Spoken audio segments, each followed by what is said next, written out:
여러분들이 지금 뭐가 좀 일이 좀 안 풀린다거나 여러분들이 좀 뭔가 뜻대로 안 된다는 게 멀리 보면 이렇게 생각할 수 있는 거예요. 내가 정말 재밌는 책을 쓰려고 내가 이런 고생을 하고 있는 거구나.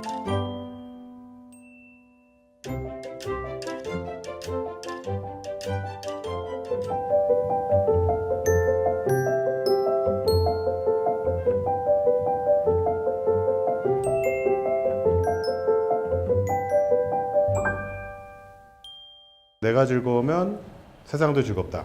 보통 사람들은 거꾸로 많이 생각을 하죠. 세상이 즐거워야지만 내가 즐거워지는 게 아니냐. 그런데 뭐 그런 게 맞기도 하지만 또 아닌 경우도 있죠. 근데 세상을 바꾸는 일이라는 거는 쉽지가 않아요. 여러분도 잘 아실 거예요. 그렇다면 저를 바꾸고 오히려 나를 바꾸는 것이 더 빠르고 또 그것이 나한테 더 도움이 되는 경우가 훨씬 많죠. 그래서 그 방법을 제가 생각하는 방법을 여러분에게 네 가지를 알려드리는데 첫 번째 이제부터 난 짬뽕. 예. 이게 무슨 말인가 싶을 거예요. 최근에 이제 짬뽕에 관한 프로그램을 지금 한국과 중국, 일본을 거치면서 지금 찍고 있어요. 다큐멘터리를. 과연 짬뽕은 어디서부터 시작된 음식인가? 예. 그래서 찾아가고 있어요. 그 얘기를 잠깐 해드릴 텐데 자, 요 짬뽕이 바로 여러분이 알고 있는 나가사키 짬뽕 아시죠? 나가사키 짬뽕. 예, 원조. 예, 이것이 진정한 나가사키 짬뽕입니다. 그래서 여러분이 그래서 나가사키를 갔다 왔어요. 나가사키 짬뽕을 먹으러. 그러니까 나가사키 짬뽕의 원조로 기억되는 집이 한 집 있어요. 바로 사헤루라는 너무나 평범한 중국집 이름이잖아요. 사헤루라는 집이 있는데 거기서부터 시작이 됐습니다. 예. 거기서 이제 어떻게 시작됐는지 잠깐 보면 20세기 초에 그 나가사키가 이제 국제 항이었어요. 그래서 중국인 유학생들도 많이 들어오고 또 서양물도 많이 들어왔던 그런 항구예요. 그런 곳에 이제 아무래도 유학생들도 같이 따라오게 된 거죠. 중국인 유학생들이 선진 문물을 배우려고 일본에 왔는데 그때 이제 보니까 돈이 없잖아요. 그러니까 이 중국집 사헤루 사장님이 우리 가난한 유학생들을 위해서 좀 간단하게 요리하면서 좀 배부르게 좀 먹게끔 할 수 있는 요리가 없을까? 이렇게 해서 개발한 요리가 바로 짬뽕인 겁니다. 그 다음에 이제 또 일본을 여러 군데 돌아다니면서 짬뽕으로 이름난 집을 찾아갔어요. 그 중에 한 집이 바로 이 다케오시에 있는 이대 짬뽕이라는 이 말이 이게 위에가 이대, 여기가 짬뽕 이렇게 써 있죠. 짬뽕이라고 써 있죠. 그래서 이곳에 짬뽕이 유명하다고, 특히 야채 짬뽕이 유명하다고 해서 갔었어요. 그래서 먹어보니까 이렇게 생겼어요. 야채가 그냥 산더미 같이 있는 거예요. 그래서 이 사장님한테 어떻게 이런 짬뽕을 만들게 됐느냐 물어봤더니 이것도 예전에 이쪽에 광산 이 집이 60년이 넘은 집이에요. 근데 여기서 야채 짬뽕을 만든 이유가 바로 탄광 광부들 다 이웃 사람들이잖아요. 막 석탄 먹고 이렇게 먹고 왔을 때 좀 배부르고 좀 건강도 좀 챙겨줄 수 있고 뭐 이런 것을 또 만들 수 있지 않을까 해서 기왕 이 짬뽕을 볶을 때 야채를 좀 더 듬뿍 넣고 아무래도 햇빛을 못 보고 이러니까 그렇게 해서 좀 만들기 시작한 음식이 바로 우리 집의 야채 짬뽕이다 이런 거예요. 굉장히 그래서 지금은 탄광촌이 없고 그런 분들은 안 계시지만 짬뽕은 이렇게 남아서 이렇게 즐기고 있는 거죠. 여기는 샤먼이라는 도시예요. 바로 대만의 건너편에 있는 조그마한 도시인데 이 집도 3대가예요. 할아버지, 아버지, 아들이 3대가고 이 집은 사람들이 점심 때 가니까 바글바글해요. 그 이유를 봤더니 여기 잘 보면 여기 만두예요, 만두. 고기 만두. 여기 지금 5원이에요, 5원. 예, 5원이면 어느 정도냐면, 1,000원이 안 돼요. 하나에. 우리나라 돈으로. 그 정도 가격이에요. 그리고 여기 있는 메뉴들은, 2,000원이 넘는 게 없어요. 아무리 뭐, 물가 수준이 그렇대도 너무 싼 거죠. 그렇게 하는 거예요. 즉, 여기는 우리 동네 사람, 서민들이 즐기는 음식이기 때문에 우리는 그런 음식을 만들어서 정성껏 판다. 그리고 주방도 이렇게 다 오픈이 돼 있어요. 이렇게 다 오픈해서 이렇게 하는 걸 볼 수가 있어요. 그래서 이 여러분들이 먹는 서민 음식, 편하게 먹는 짬뽕 안에도 굉장한 여러 가지 이야기가 담겨 있어요. 그리고 무엇보다 이 짬뽕 취재하면서 느낀 거는 이 짬뽕의 음식은 사람의 마음을 생각하는 따뜻함이 있었구나라는 거를 곳곳에서 확인할 수 있었어요. 우리나라뿐만 아니라 나가사키 짬뽕집도 그렇죠. 그 다음에 이대 짬뽕집도 그렇죠. 그 다음에 멀리 중국에 있는 짬뽕집도 바로 사람을 생각하는 서민을 생각하는 데서 출발했기 때문에 60년이 지나고 100년이 지나도 지금도 장사가 잘 되고 있습니다. 그래서 저도 이제 그림을 그리는 사람으로서 거기서 나름 교훈을 얻은 게, 그렇다면 나는 어떤 그림을 그릴 것이냐. 정말 그림 하나를 부자한테 팔아서 한 번에 뭐 큰 돈을 벌 것이냐. 그것도 괜찮아요. 절대 나쁜 거 아니에요.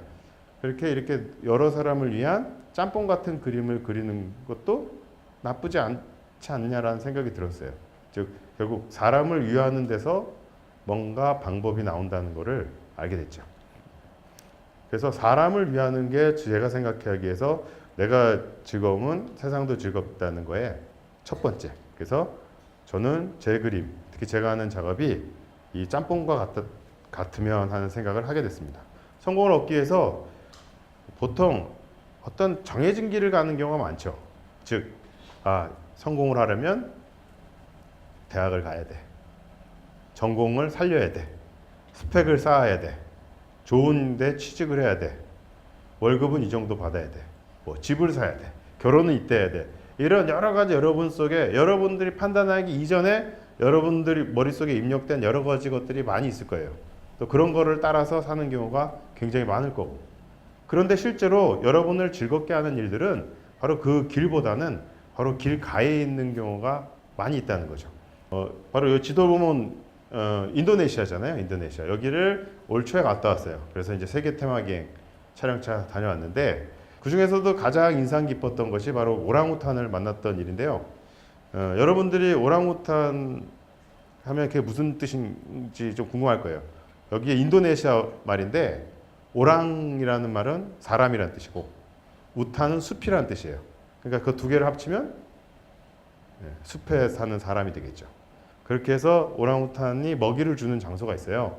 그러면 거기다 먹이를 깔아놓고 레인저들이 이렇게 부르면 나무 위에서 하나둘씩 내려와요. 그걸 먹고 가요. 그걸 조용히 이렇게 금밖에서 보는 게 보통 여기에 오는 사람들이 이 오랑우탄을 보는 방법인데, 저희는 이제 촬영을 해야 되니까 약간씩 길 밖에 벗어난 거죠. 조금 더 들어가고 조금 뭐 딴 거 뭐 있나 하고 둘러보고 그러다가 이런 행운을 발견했는데, 너무 잘 알고 너무 그 코스가 정답이라고 생각하는 사람한테는 특별한 일이 안 일어나진다는 거죠.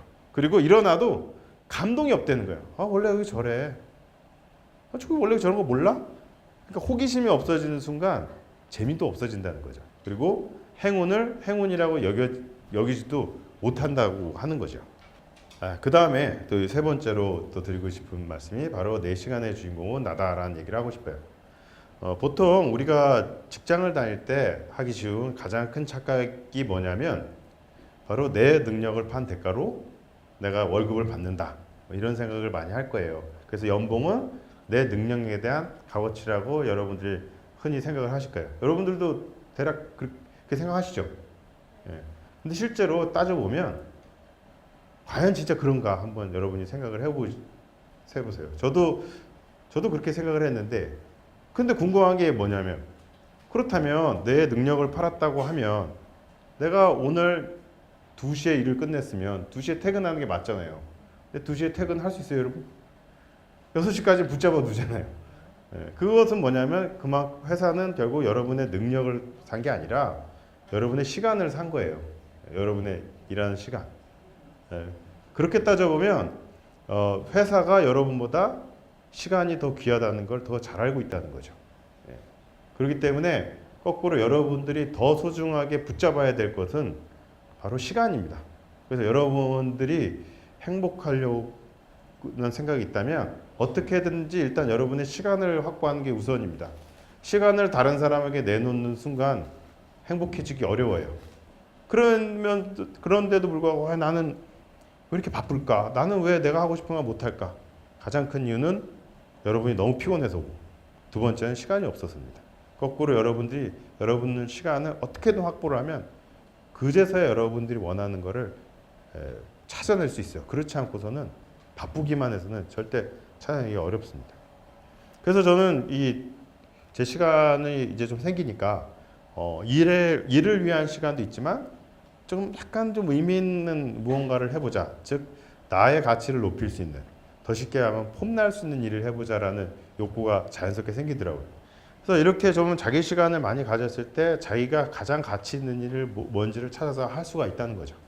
예. 그리고 마지막으로 여러분께 뭐 너무 뻔한 얘기가 될 수 있지만 모험을 떠나자 라는 걸 제안하고 싶어요.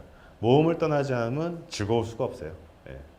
그래서 모험도 좀 너무 막연하니까 제가 하나씩 좀 나눠봤어요.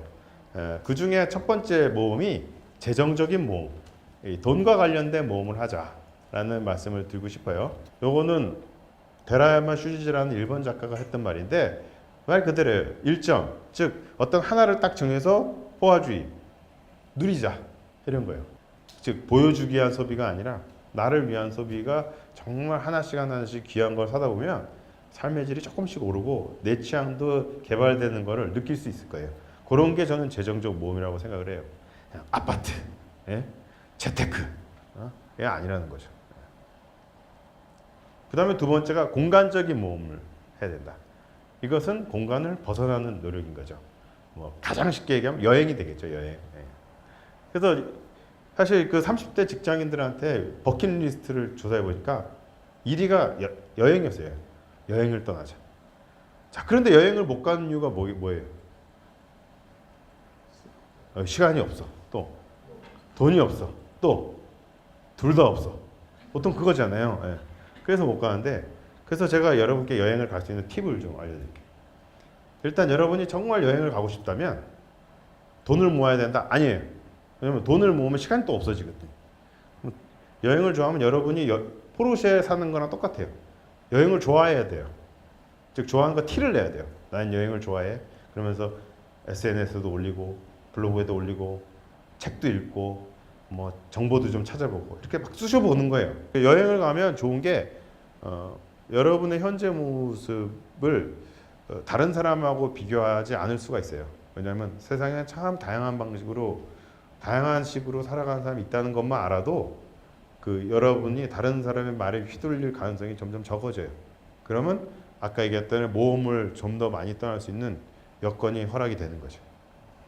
예. 그 다음에 마지막으로 이제 시간적 모험이라고 볼 수 있는데, 아까도 잠깐 얘기했지만 시간이라는 게 굉장히 귀한데 이 시간을 내가 귀하다는 걸 종종 잊고 있어요. 물론 머릿속은 알고 있지만 여러분들이 그 귀한 시간을 야근에 바치고 출퇴근에 바치고 뭐 이런 경우가 너무 많은 거죠. 그걸 다시 찾아와야 돼요, 여러분들이. 그 중에 한 가지 방법이 기록하는 거예요, 기록. 여러분이 기록을 하면 여러분이 여러분 시간을 지금 어떻게 쓰고 있는지를 확실하게 알 수 있어요. 예. 그리고 그나마 여러분들이 그 시간이 어떻게 보내는지를 인지를 할 수가 있는 거죠. 예. 그래서 평소에 뭐 일기를 써라 뭐 이런 것도 따지고 보면 자기 반성 뭐 이런 거보다 내 시간을 온전히 확보하기 위해 수단이 되기 때문인 거죠. 그래서 근데 일기를 쓰려면 재미가 없잖아요. 아유, 어제와 오늘이 뭐 똑같은데 뭘 써 이러는데, 그래서 이 기록의 재미를 맛볼 수 있는 가장 좋은 기회가 여행이에요. 그래서 여러분들이 한번 여행을 갈 때 보통 카메라를 다 필수적으로 가져가잖아요. 한번 여러분 카메라를 버리고 한번 가보세요.